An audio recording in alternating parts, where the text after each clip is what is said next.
Ask the Mayor on KWBE with Beatrice Mayor Bob Morgan. If you have a question about city business today, give us a call. Have a lot to talk about today. Good morning, Mayor. Good morning, Doug. How are you? Pretty good. Nice fall day again, and Well, like this time of year. I was going to say, I don't know if we're quite to the season where you can say it's one day shorter to spring, Yeah. but we're getting pretty close. Yeah, it's we'll start seeing the flakes come down before too long, I suppose. But, Oh, I hope not. yeah.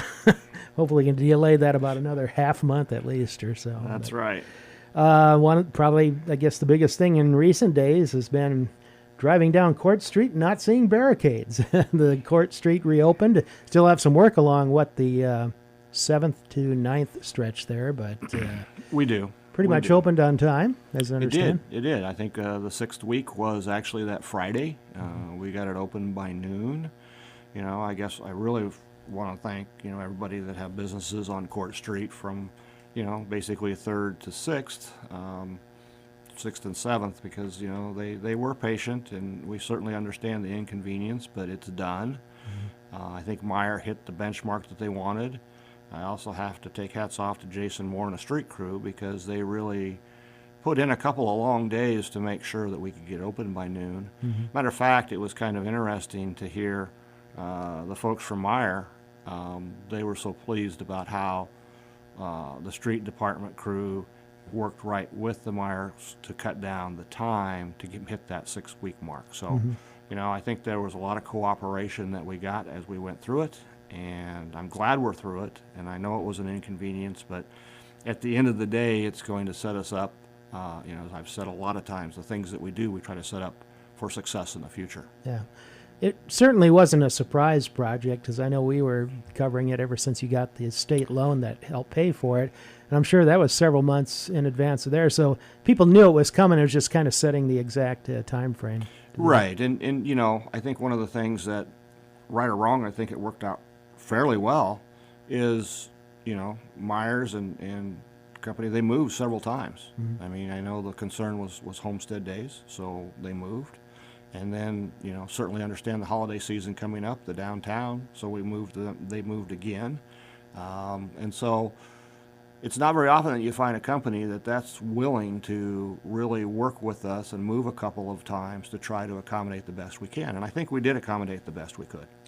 The 7th to 9th part of it, is that just business connections, or is that a main also going in at that location? I can't remember it. I drove by it the other day. I mean, it's not impeding traffic because you got a couple of lanes there. But no, I think it is. I think it's everything again. I think that finishes us up. Tobias, your city administrator, I think, said something about Market Street, some work on there. Yeah, maybe there was. Yeah. I'm not 100% sure where that's at. Yeah, I was thinking 3rd to 6th, somewhere in that range. There's not as many businesses there. No, that's a stretch that's cleared out, because you have, when we get towards 6th, you have 2 big parking lots. You have a car dealership there. Right. But it's across 6th. Right. Then, of course, you got the bakery, Grandma's Bakery, and then the businesses across the street there. So after that's done, everything would be done. Everything will be done. Yeah. Yep. Okay.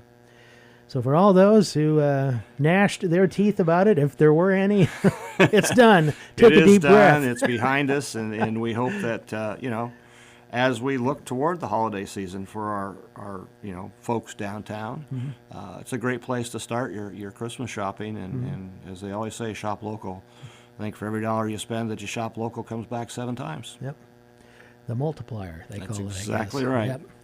Yep. One of the things at this Monday night's council meeting was approval of an LB 840 loan, which comes from local sales tax for economic development, and seems like a lot of support, just judging by what was reported about it and the reaction to it from the public, is that the development across from McDonald's on Monroe Street with the Jimmy John's restaurant. That's correct. The LB 840 economic development loans, I think, have really been a huge economic driver for us. We were able to work with Jimmy John's, and I think it shows some strong cooperation to get a new business, and actually 3 new businesses as they fill out their building in place. I think if you look at this project, with the LB 840 loan, I know our city administrator, Tobias Templemeyer, worked with them I know that Rachel from Engage worked with them.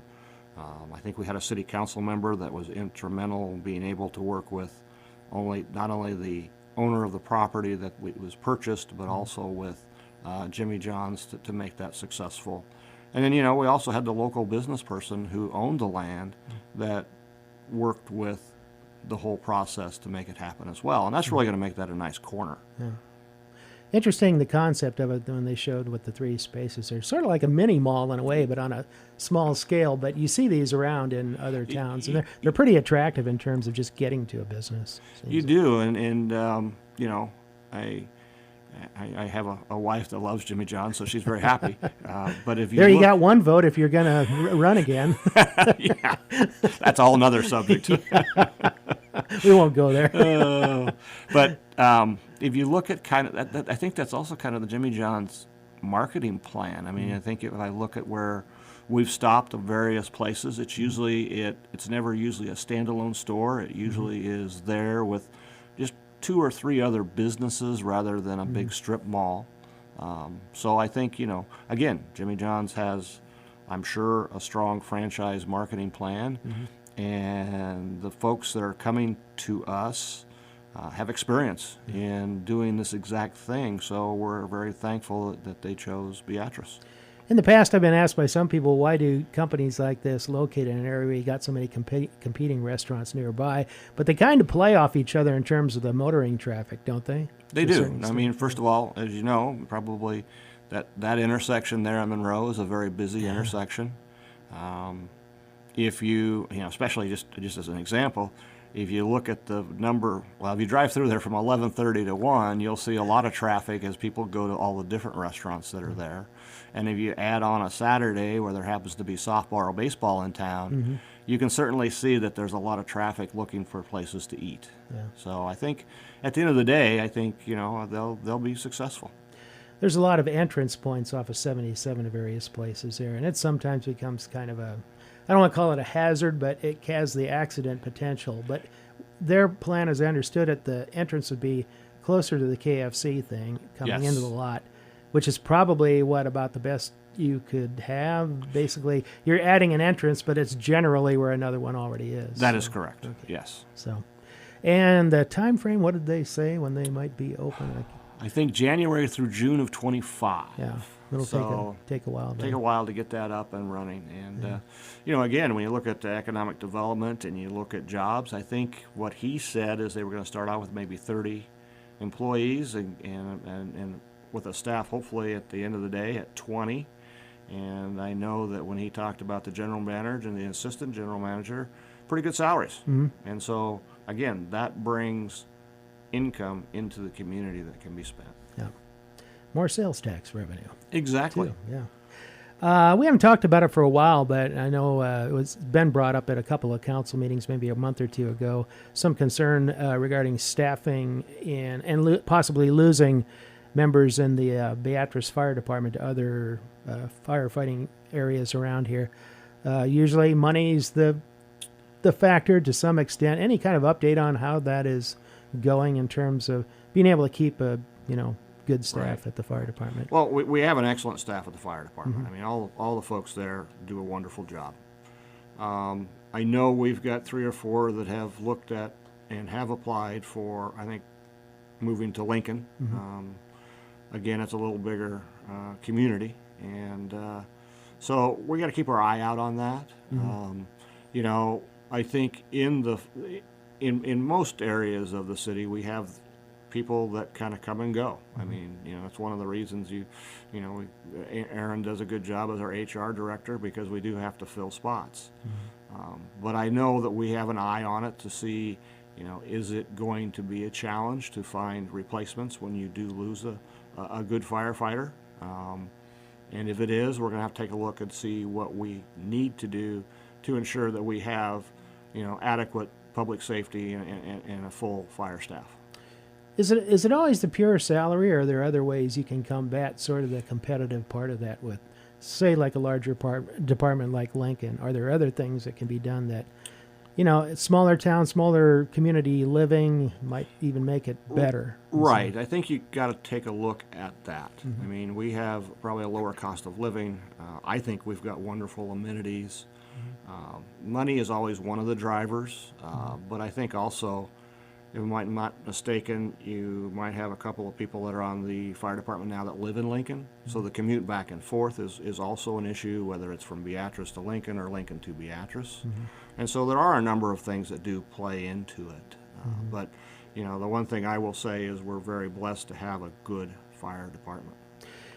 In the last contract with the firefighters union locally, that was a 6-year contract, if I remember right, and you're in what, year 2 or year 3, something like that? Well, we're probably in year 3 now since it's October. Okay. I keep forgetting that, I think we're in year 3. I'd have to go back and double check. I know that was under the previous mayor, Stan Worth, that that 6-year contract was put together, and if I remember right, I think it was a little heavier increase at the front end and a little less increase at the back end. And again, with all the departments, the one thing that we try to strive to do is make sure we use the Court of Industrial Relations guidelines. And so we are trying to always be at the 98% or between 98% and 102% of the comparable group that, whether it's the fire department or IBEW or the police department, we try to make sure that we're at least at that 100% point. Yeah. What would be, for instance, communities that might be in that comparable group with you? I don't figure Lincoln is one of them. No, I think as it's written by statute, it is communities that are half your size and twice your size. I see. I think Bennington, I was mentioned as a new fire department. I believe they are in our array. I'd have to look and see what other comparable cities are in our array, but that's how the array is made up. And it doesn't affect, it's more than just the fire department. I mean, when I was at the college and we were working with faculty, again, our array was half the size and twice the size, and we had to be between that 98 and 102%. I would guess salary. Communities like York and Seward, they might be in it, or kind of in that range. Yes, or whatever. yeah. I think the hard part that we have to really pay attention to is half our size. How many of those communities have a full-time fire department? True. And so you're probably looking for more of those communities that are twice your size. And one thing that a lot of them don't have, in addition to the full-time fire department, an ALS ambulance service like you've got. And, That is correct. So it takes a lot of training for those individuals, and that training, I suspect, comes with higher pay once you gain that certification or you get up so far. Absolutely. I mean, there's a difference. I think most of our fire department is at paramedic staff that are on those. Have some EMTs, but again, it is training that takes place to take that next step. Yeah. I think Chief Dakey's always described it as we're a rescue and ambulance service that occasionally addresses fires, because luckily there's not that many of them, but they do happen. So. That's exactly right. We definitely have more ambulance calls and transfers. Yeah. I mean, they're busy. Yeah. Transfers to Lincoln, Omaha. Yeah. I think they've actually had some south too before. So they may have. West, maybe right. to Hastings or something. We'll be back with more on Ask the Mayor with Mayor Bob Morgan in just a moment. Bob Morgan, Beatrice Mayor, is with us today on Ask the Mayor. Going down our list of topics too, but before we do that, did get a caller question in. Listener would like to see the drawings and the design of the 33rd and Lincoln project, which is out by the new elementary school underway, and wonders what is the timeline for that project, 33rd and Lincoln, and when would schematic or drawings be made public there? That particular project, I believe JEO is doing that project. Right now, the plans are only at 30%, and when they're at 30%, there's a lot of changes that can still take place. I certainly understand there's probably a few people that are nervous that kind of live right in that area. So we're not to the point where they are ready for public viewing, because we do need to get them, probably in that 70 to 90% area, and we're just not there. Yeah. And so, I don't know the exact timeline. I can double check with Tobias on that. Again, engineering firms are really busy. It's been one of those projects that's a little bit of a struggle. It's one of those that the school picked the spot, and then we have to come in and try to fix the traffic issue. And so we certainly will share those when we get a little closer to a solid plan and take into everything. We're taking everything we can into consideration as we develop those plans. Of course, the concern is always about roundabouts, things like that. And I went through Lincoln the other day, and I hit 4 of them, and I came out unscathed, so it didn't seem to be. Well, and that's the big thing. And again, I think I've said it before. You're trying to figure out how to get 300 to 400 cars through there, and as it's school, it's just a half an hour here and a half an hour there. Yeah. And so to move 300 cars through there, there's really not a 4-way stop that's going to not work. There's not going to be a stoplight that's going to work. You're going to have a lot of driveways that are plugged up with cars. Mm-hmm. So the best solution, and it's been a solution that is really tried and true now. I mean, roundabouts have been around for a lot of communities for a long time. Yeah. It's really the best solution to move the traffic that we need to move. Okay. Well, ever since you approved hiring of a consultant to help raise funds for the Hannibal Park Master Plan, or at least contribute to that through business contributions and naming rights, do you ever think the success would be this quick on that? I think the figure was north of $300,000 in contributions now. I think you're right. I think we're past that point. I think it really, no, first of all, I did not, to answer your question. And it was a 3-month contract. It's a 3-month contract. I did not anticipate this much success. Yeah. However, I am so thankful for everyone that is stepped up to the plate, because I think we've got, I don't want to leave anybody out, so I'll be real careful. I think you got 2 banks, a hospital, a restaurant, and an engineering firm so far. So far, right, yes. Like that, so. And quite honestly, they've been wonderful. And I think, again, it's just a way that by naming, go anywhere. Go to the Nebraska football game, go to the Nebraska basketball game, look at the court, look at the scoreboard, look around. It's kind of the sign of the times. Yeah. But it really helps us finish off a lot of projects at Hannibal Park at a cost that isn't unbearable to the taxpayer. Mm-hmm. So. I was watching a Major League playoff game last night, and of course on the sleeve of all the teams, the clubs now have same thing, naming rights, sponsors for various cities or franchises. And so it's not like you're the only one doing it. I mean, it's at all levels of whatever you do. So. And we're giving up 30%, mm-hmm. but at the end of the day, we don't have the time or the talent to do what they do. And mm-hmm. so it's really worth it to get that money in for us to do. Now, you have some more coming up, from what I understand. I think we do as well. Yeah, I think you'll see a couple more come through. So, it has been very successful. And, it's one of those things when they approach you and you kind of bring that idea forward to the city council, you're going, well, this is new territory for us. But at the end of the day, it has helped us really finish off a lot of projects at Hannibal Park. I was going to ask you, with so much success at it, are you going to reach a cap where you can only do like so many of them? Or, hey, if everybody wants some sponsorship, name recognition, here it is.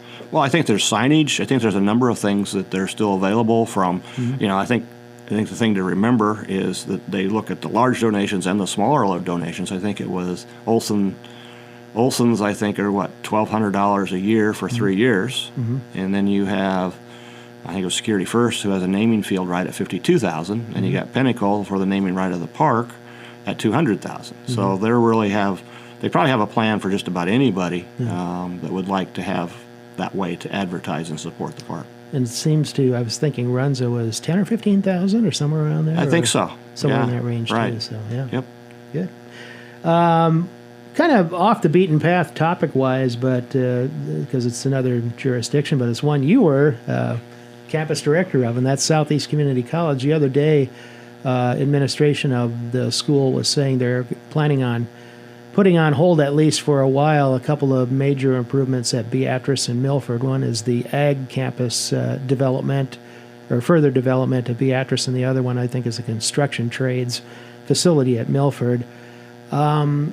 Is there a role for the city, even though it's a different government, different jurisdiction? Is there a role for the city in making sure that those things kind of stay on track, or at least remain on the drawing board? Well, I do. I mean, I think that the Beatrice campus has been in Beatrice for, since 1982. Mm-hmm. And if you look at the ag facility on that corner out there, it was built in 1982. And I think there are some concerns that we need to at least sit down and express to the senior administration of Southeast Community College and say, we understand that there's only so much money, but we also need to realize that I believe the ag program and its 900 acres of farm ground has always been a wonderful educational platform, especially in the state of Nebraska. And, I was out there trying to get some improvements, and of course I've retired. The improvements still haven't been made, and I know there's been a number of attempts to try to come up with the buildings and things and design, and I just don't want that to get lost in the weeds because, I still think that the ag program can be a state-of-the-art program through some of the technology and some of the building changes that need to really take place. Well, one thing's changed, or apparently is changing. There was a period of there where you saw at the community college level either stagnant or declining enrollment for a while. Latest preliminary figure, SCC, they were talking about an increase of, I think, about 5% system-wide or something like that. I think maybe it was 5% Beatrice campus, about 10 at Lincoln, about maybe smaller than 5 at Milford. But in total, enrollment's going up, so things seem to be getting better in that regard. Right. I think things are getting better. And again, whether it's Southeast Community College or Northeast Community College, Mid-Plains, whatever community college it is, I still truly believe in their role and mission because, I use this as kind of a strange example, but, if you go to Milford and you go through the truck driving program and you get out in 8 weeks or 12 weeks or whatever it is now, you get a few months of training under your belt after that, you're walking away with a $70,000 job or more. There's a big demand too. And we know there's a shortage for welders. We know that there's a lot of shortages and a lot of technical skilled jobs that are looking to be filled. So they still have a strong role. And I won't discount the fact, too, that it's a great place to start your education to go on to a four-year school. Yeah, you see it seems like more kids coming out of high school that they plan to do 4 years of school, but they can do a couple years here, get some of the basic courses out of the way at less cost. Maybe even if they carried any, dual credit courses with them out of high school, and get done with their education on a little bit faster scale. Faster scale, and, it's almost like getting a scholarship when you look at the price difference. Yeah. So I really, really don't want to lose sight. I don't want Southeast Community College to lose sight of the Beatrice campus and the important role that it plays not only to Beatrice and Gage County, but the southeast corner of the state of Nebraska. And when things I've been on the drawing board for as many years as they have and no progress has been made, I just think we need to remind them that we are here, we understand their importance, they do play a vital role, and we want to see them help better the educational process in the southeast corner. We'll be back to wrap up Ask the Mayor in just a moment. Well, we have about 2 minutes left on our Ask the Mayor program today. One of the things, quick comment on the company that has taken out an option at the Gage County Industrial Park that will be a big power user for the city of Beatrice. Radiant Tech has an option, and I think they're probably very strongly looking at exercising that option on that property. It is another company that kind of fits into the high tech, or and I don't want to call it Bitcoin because it's not a Bitcoin company. It's a very technically oriented company that is in that field. And I thought about it as I was driving here today. It's a changing world, and if you think about it, those are some careers and some economic opportunities that 5 years ago weren't even on anybody's radar screen. So thanks to the fact that Southeast Community College, thanks to, she's got to switch gears, thanks to, Beatrice and we have a city administrator in Tobias Templemeyer as also the general manager of Board of Public Works that understands power. Mm-hmm. And for the last, what have we been away from NPD for 5 years, roughly, four to five? Maybe this is the second or third year, but I'm not sure on that. But it kind of phased out from as we phased out away from them, we've been able to put a lot of contracts in place that makes our power very reasonable and in demand. And again, it's another opportunity that we've had to reach out to a company that researched a lot of communities that are really looking forward to coming to Beatrice. So it's a really strong win-win. Just a few seconds here. Quick note on you have a UTV registration fee now of $25. Starting in January. In January, yes. Yeah.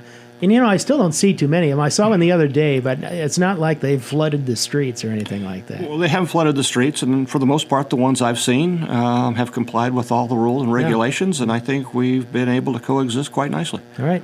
Mayor, thanks for being with us again today. Thank you.